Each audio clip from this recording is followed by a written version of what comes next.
You know, the Christian faith is based upon the Scriptures, what many people call the Bible, or most of us would call the Word of God. And here's the issue. If the Word of God, if the Bible is not true, then your faith is false. But the question of the ages is, can you trust the Bible? Is it truly reliable? Is it accurate? Is it the truth? Can you know truth? There was at a very evangelical church, the youth pastor sent me a letter.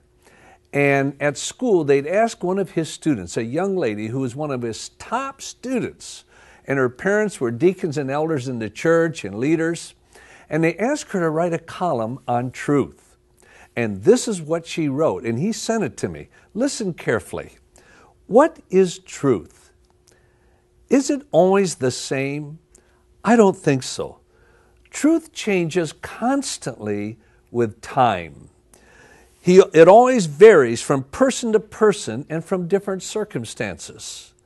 Then she went on to say, what is true today will not be absolutely true tomorrow. What was truth yesterday is not absolute truth today.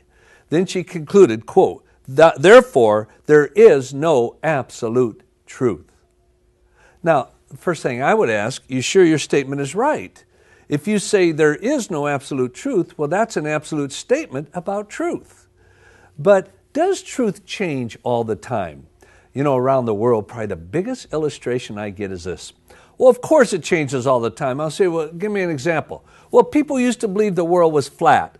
Now they believe it's round. See, truth changes. I said, wait a minute. That's an example that truth changes? Well, yeah, they used to believe it's flat. Now they believe it's round. I said, let me ask you a question. When people believed the earth was flat, was it actually round? Every single person said, yes.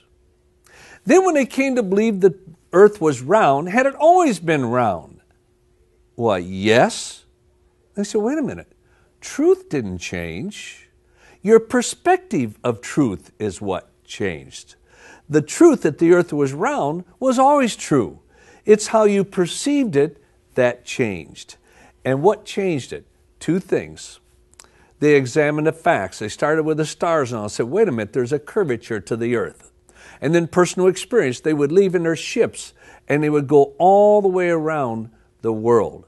So they concluded the world is round, but it was always round.